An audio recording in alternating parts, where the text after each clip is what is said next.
अस्सलाम वालेकुम second year. पिछले लेक्चर में हम लोगों ने डाउन सेल पढ़ा था जिसमें हमने सोडियम मेटल की प्रिपरेशन पढ़ी थी। सो आज हम पढ़ने वाले हैं जी commercial preparation of sodium hydroxide NaOH। और इसको हम बोलते हैं डायाफ्राम सेल। इस जिस सेल से हम इसको प्रिपेयर करेंगे उस सेल का नाम है जी डायाफ्राम सेल। इससे प्रीवियस लेक्चर में जब हम डाउन सेल पढ़ रहे थे तो प्रिपरेशन ऑफ सोडियम के अंदर हमने इलेक्ट्रोलाइट यूज किया था NaCl इन्फ्यूज फॉर्म। उसके बाद कैथोड हमारे पास था सोडियम, हमारे पास कैथोड था जी आयरन का बना हुआ था। और वो उस पे हम सोडियम मेटल को कलेक्ट कर रहे थे। एनोड ग्रेफाइट का बना हुआ था, वहां पे हम क्लोरीन को कलेक्ट कर रहे थे। तो ये हमारी उस तरह से पिछले लेक्चर की रिवीजन भी होगी। आज के लेक्चर में हम जो है वो करने वाले हैं preparation of sodium hydroxide base को प्रिपेयर करने वाले हैं। अब पर्पस भी देखना चाहिए आपको कि हम देखते हैं कि हम सोडियम हाइड्रोक्साइड यानी NaOH जिसको कास्टिक सोडा भी बोलते हैं उसको हम प्रिपेयर कर क्यों रहे हैं भाई, क्या वजह है, क्या हमें क्या चाहिए जो हम उसको प्रिपेयर कर रहे हैं। तो आपके लिए एक बहुत ही इंपॉर्टेंट बात कि in US, every year 15 million ton sodium hydroxide is prepared in for different purposes। यानी अमेरिका के अंदर हर साल 15 मिलियन टन से ज़्यादा सोडियम हाइड्रोक्साइड को प्रिपेयर किया जाता है। और क्लोरीन गैस जो है वो 10 से 15 मिलियन टन हर साल प्रोड्यूस की जाती है ऑल ओवर द वर्ल्ड। अब ये जो दो चीज़ें हैं यानी सोडियम हाइड्रोक्साइड और क्लोरीन गैस, ये जो दो चीज़ें हैं ये इंडस्ट्री का बहुत ही इम्पोर्टेंट पार्ट हैं। यानी इन चीज़ों को इंडस्ट्रीज में यूज़ किया जाता है। अब देखें जी, हम पढ़ते हैं कि यूजेस ऑफ NaOH। ठीक है जी, पेपर इंडस्ट्री में यूज किया जाता है। सबसे इंपॉर्टेंट यूज NaOH का पेपर इंडस्ट्री में। पेपर इंडस्ट्री में आपको पता है ना, पेपर तो लकड़ी से बनाया जाता है। लकड़ी जो है उसके अंदर अगर हम उसके स्ट्रक्चर को गौर से देखें तो सेलुलोज फाइबर की लेयर होती हैं जो कि लाइनन एक कंपाउंड है उसके जरिए जुड़ी होती हैं। तो NaOH करता क्या है कि जब इसको लकड़ी के अंदर मिक्स कर दिया जाता है ना, लकड़ी के गूदे के अंदर, ये NaOH क्या करता है, लाइनन की जो बॉन्डिंग होती है सेलुलोज फाइबर्स के साथ उसको सेपरेट कर देता है, उसको तोड़ देता है। तो ये NaOH लकड़ी में मौजूद इन शार्ट बॉन्डिंग को तोड़ने के लिए यूज किया जाता है, जिसको बाद में आप पेपर में कन्वर्ट कर लेते हैं। उसके बाद आगे देखते हैं जी यूजेस ऑफ NaOH के मजीद यूजेस को देख लेते हैं जी। It is used in soap industries. Saponification के लिए इसको यूज़ किया जाता है।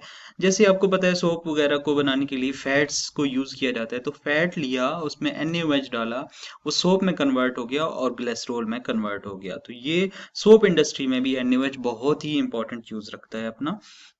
इसके अलावा डिटर्जेंट्स की प्रिपरेशंस के लिए भी इसको यूज़ किया जा सकता है। ठीक है जी। अब इसके अलावा क्लोरीन के यूजेस की तरफ देखें तो क्लोरीन जो है वो होता है जी जनाब, यूज़ होता है कि वाटर के ट्रीटमेंट के लिए यूज़ किया जाता है। वाटर के ट्रीटमेंट का मतलब है कि पानी में जरासीम वगैरह बैक्टीरिया वगैरह को ख़त्म करने के लिए क्लोरीन का ब्लीचिंग पाउडर बना के उसके अंदर डाला जाता है। जैसे हम इथीन की बात करें तो इथीन में आपको पता है कार्बन कार्बन से डबल बॉन्ड से जुड़ा हुआ है। हम बॉन्डिंग पूरी करने के लिए इस कार्बन के साथ दो हाइड्रोजन लगा देते हैं, इसके साथ एक हाइड्रोजन, अगर एक क्लोरीन लगा दिया जाए तो इसका नाम होता है जी विनाइल क्लोराइड। ये जो कंपाउंड आपके पास ये आया, इस कंपाउंड का नाम है विनाइल क्लोराइड। और ये किससे बना है, ये आप देख सकते हैं कि ये क्लोरीन की मौजूदगी में ही इसको हम बोल सकते हैं कि ये विनाइल है, अदरवाइज तो आप इसको इथीन बोलते हैं। अब आप देखेंगे विनाइल जो है, विनाइल क्लोराइड, इसके यूजेस क्या हैं। जो विनाइल क्लोराइड है इसके यूजेस बहुत ज़्यादा ही इम्पोर्टेंट हैं जी। विनाइल क्लोराइड के पेपर की तैयारी में यूज़ किया जाता है। और पाइप्स वगैरह जो आपको देखते हैं आपके प्लास्टिक वगैरह के पाइप्स को बनाने के लिए यूज़ किया जाता है। पाइप्स की कवरिंग के लिए यूज़ किया जाता है। तारें जो होती हैं उनके ऊपर जो इंसुलेशन चढ़ी होती है, रबर टाइप। इसके अलावा रेन कोट का मटेरियल जो होता है वो भी इसी का बना होता है। आजकल तो लोग ये फ्लोर यानी फर्श के ऊपर भी विनाइल क्लोराइड की एक लेयर चढ़ा देते हैं। ये बहुत ज़्यादा इम्पोर्टेंट एक चीज़ है जो कि क्लोरीन की वजह से वजूद में आई, यानी क्लोरीन इसका बेसिक पार्ट है। इसके अलावा आप देखते हैं कि ये क्लोरीन जो है ये बहुत सारे और कामों में भी यूज़ की जाती है। क्लोरोफॉर्म बनाने के लिए यूज़ की जाती है। क्लोरोफॉर्म आपको पता है कि ये तिब की शोबे में यानी मेडिकल फील्ड में बहुत ज़्यादा यूज़ है इसका। यानी इसको लैब्स वगैरह में, केमिकल लैब्स में भी यूज़ करते हैं। केमिकल लैब्स के अलावा भी इसको मेडिकल में, ऑपरेशन थिएटर वगैरह में बहुत ज़्यादा यूज़ किया जाता है। इसके अलावा क्लोरीन जो है ये CCl4 बनाने में यूज़ किया जाता है, कार्बन टेट्राक्लोराइड बनाने में यूज़ करते हैं, जो कि सॉल्वेंट के तौर पे बहुत सारी केमिकल रिएक्शंस में यूज़ किया जाता है। इसके अलावा ब्लीचिंग पाउडर बनाने में इसको यूज़ करते हैं। तो ये हमारी जो मेन आज की प्रोडक्ट्स हैं, इनके हमने यूजेस को देखा कि ये आया कहाँ कहाँ यूज़ होते हैं। अब आज के लेक्चर में वो बहुत required the product attain by single process. अब देखिए हम दुनिया में, आपको मैंने बताया कि ये कितनी ज़्यादा अमाउंट में NaOH और Cl को प्रिपेयर किया जाता है, क्लोरीन और सोडियम हाइड्रोक्साइड को। तो आज हम क्यों ना ऐसा मेथड पढ़ें जिससे हमारी ये दोनों ही प्रोडक्ट एक ही मेथड के जरिए आपको मिल जाएं। यानी हम इन दोनों को एक ही तरीके से अगर प्रिपेयर कर लें तो क्यों ना इतना ही अच्छा हो। सो अब हमने क्या करना है कि हम एक ऐसा सेल पढ़ेंगे जिस सेल में रिएक्शन होगा और इस रिएक्शन के जरिए आपको ये दोनों प्रोडक्ट इजीली मिल जाएंगे। ठीक है जी। सो आज का जो हमारा टॉपिक है उसका नाम है डायाफ्राम सेल। ठीक है जी। डायाफ्राम सेल में हमारे पास ये दोनों प्रोडक्ट आपको मिलेंगे। डायफ्राम सेल के अंदर आपको पता है इलेक्ट्रोलाइट NaCl, इसमें जो इलेक्ट्रोलाइट यूज होगा आपको पता है डाउन सेल में कौन सा इलेक्ट्रोलाइट यूज किया था, ओनली NaCl, उसको फ्यूज फॉर्म में यूज किया था। लेकिन यहाँ पे हम क्या करेंगे, NaCl लेंगे यानी सोडियम क्लोराइड लेंगे, उसको वाटर में मिक्स करेंगे और यानी नमक को पानी में मिक्स करके एक सोल्यूशन बनाएंगे और इस सोल्यूशन को हम नाम देंगे ब्राइन का।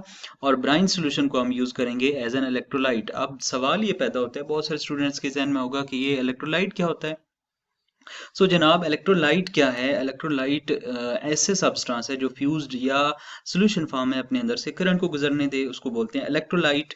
अब जब ये इलेक्ट्रोलाइट यूज होगा, सॉल्यूशन बनेगा, तो आपको पता है सोडियम आयन बन जाएगा एक ब्राइन सॉल्यूशन के अंदर, Na positive, chloride ion Cl negative बन जाएगा, hydronium ion H3O positive ion बन जाएगा एंड OH नेगेटिव आयन, यानी चार किस्म के आइंस, दो पॉजिटिव और दो नेगेटिव आइन आपके इस ब्राइन सॉल्यूशन के अंदर बन जाएंगे। ठीक है जी। इसको हम फर्दर आगे डिस्कस करेंगे। बहरहाल फिलहाल हम सेल की कंस्ट्रक्शन की बात कर रहे हैं। तो सेल में जो इंपॉर्टेंट तीन चीजें होती हैं, एक होता है इलेक्ट्रोलाइट, आपने इलेक्ट्रोकेमिस्ट्री में बहुत ही डीपली इसको डिस्कस किया हुआ है। इलेक्ट्रोलाइट होता है, एक होता है कैथोड और एक होता है एनोड। कैथोड इसमें जो यूज होता है वो स्टील या आयरन का बना होता है, जिसके ऊपर क्या होती है, रिडक्शन होती है। ये कल भी हम लोग डिस्कस कर चुके हैं पिछले लेक्चर में डाउन सेल के अंदर। अब नेल्सन सेल या डायफ्राम सेल के अंदर जो एनोड बना होता है वो बना होता है जी ग्रेफाइट का, और उसके ऊपर क्या होती है, ऑक्सीडेशन होती है। अब इस सारी चीजों को हम फिर समराइज करते हैं, फिर से रिवाइज करते हैं जी। सेल के अंदर इलेक्ट्रोलाइट क्या है, NaCl प्लस वाटर का सोल्यूशन है जिसको हम बोलते हैं ब्राइन सोल्यूशन। कैथोड स्टील या आयरन का बना हुआ है जिसके ऊपर क्या होगी, रिडक्शन होगी। एनोड बना हुआ है जी ग्रेफाइट का, जिसके ऊपर क्या होगी, ऑक्सीडेशन होगी। तो ये आपकी मैंने फिर से सेल के पार्ट्स को रिवाइज कर दिया आप लोगों के लिए। Diaphragm cell process.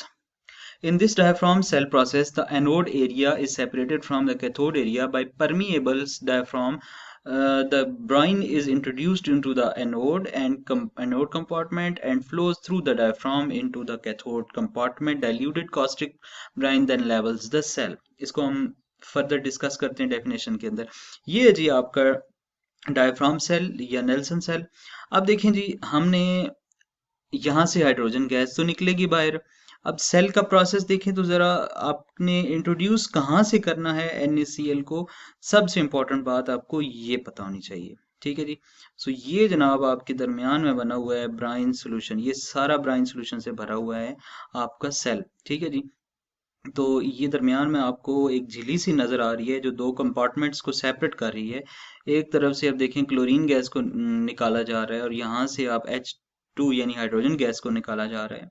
यहाँ से क्लोरीन का रिएक्शन होगा, यानी ये इस तरफ जो है ये एनोड है और इस तरफ जो है ये क्या है, ये कैथोड है। ये आप देख सकते हैं ऊपर भी पावर सप्लाई के बाद हमने इस बात को ब्रीफली डिस्कस किया। अब जरा रिएक्शन के बाद हम देखते हैं कि आयन सेपरेशन कैसे होती है। जब कैथोड के ऊपर रिएक्शन होता है तो उसके ऊपर दो चीजें जा सकती हैं। आपको मैंने शुरू में बताया कि आइंस चार किस्म के बनेंगे सेल के अंदर। ठीक है जी। एक बनेगा sodium ion Na positive ion और दूसरा H2O यानी हाइड्रोनियम आयन भी बन सकता है। एनोड के ऊपर कौन कौन जा सकता है, क्लोराइड आयन और OH नेगेटिव आयन। ये तो भाई हमारे लिए प्रॉब्लम होगी। हमें क्या पता कि कैथोड के ऊपर सोडियम जाएगा या वाटर जाएगा, एनोड के ऊपर क्लोराइड आयन जाएगा या OH नेगेटिव आयन जाएगा, ये तो हमें नहीं पता ना।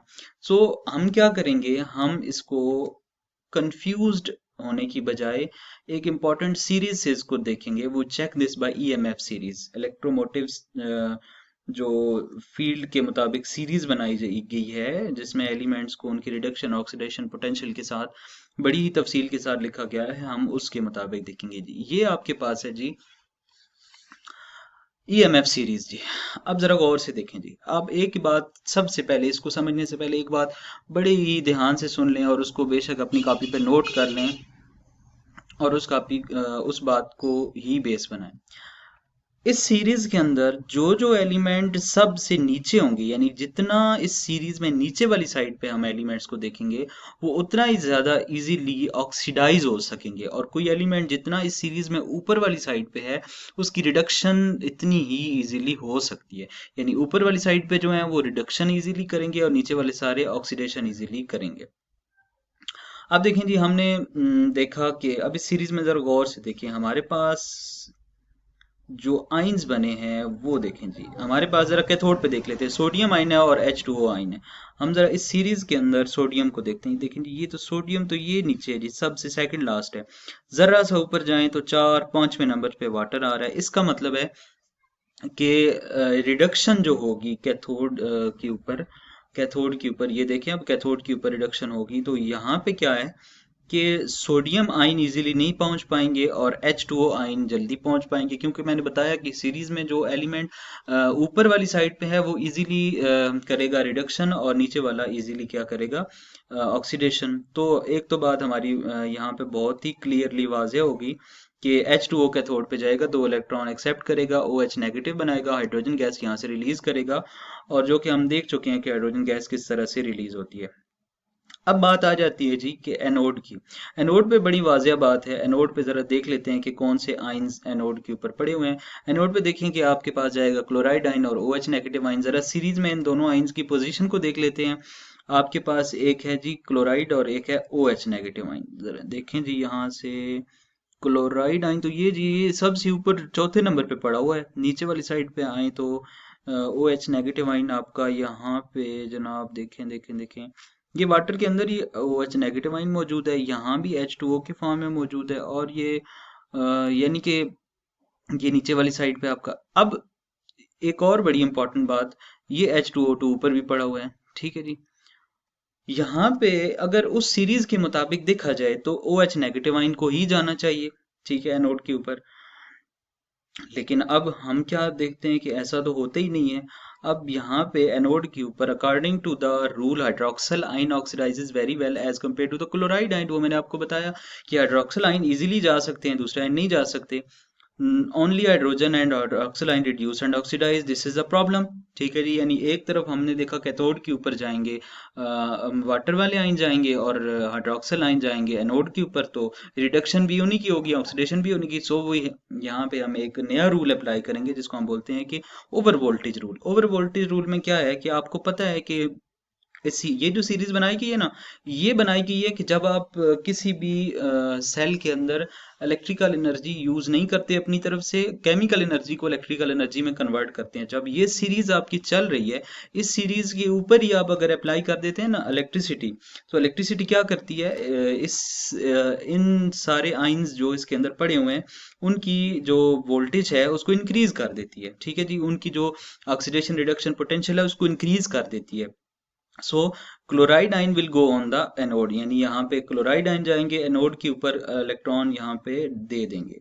सो ये आपका सेल है, यहाँ पे आप देख सकते हैं कि ये आपके पास OH नेगेटिव जाएंगे एनोड की, कैथोड के ऊपर Cl नेगेटिव आइन आएंगे एनोड के ऊपर, और फिर इनका रिएक्शन हो जाएगा।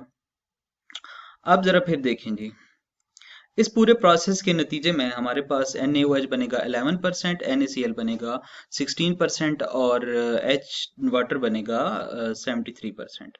तो जो सेल है उसके अंदर आप देख सकते हैं दरमियान में एक डायफ्राम लगा हुआ है। ये डायफ्राम इसी वजह से लगा हुआ है ताकि सेम टाइप के आयंस जो हैं वो आपस में मिक्स अप ना हो, यानी कि Na और Cl अगर अलग अलग सीरीज में जा रहे हैं तो हम नहीं चाह रहे कि Na और Cl दोबारा से मिलें और दोबारा से वो क्या बना दें NaCl। तो हम चाह रहे हैं कि NaOH बने। इसी तरह से आयंस इस डायफ्राम से सेपरेट होकर नीचे वाली साइड पे आएंगे और आपका यहाँ पे NaOH लिक्विड फॉर्म में यानी सोल्यूशन फॉर्म में नीचे गिर जाएगा। और ये NaOH कास्टिक सोडा, कास्टिक का मतलब है बहुत ही ज़्यादा खतरनाक तबाह करने वाली चीज़। तो ये क्या करेगा, अगर आप इसको हथेली पे डालें ना, तो ये आपकी हथेली के अंदर सुराख कर देगा। ये इतना स्ट्रांग है। होपफुली आपको समझ आ गया होगा। Thank you so much.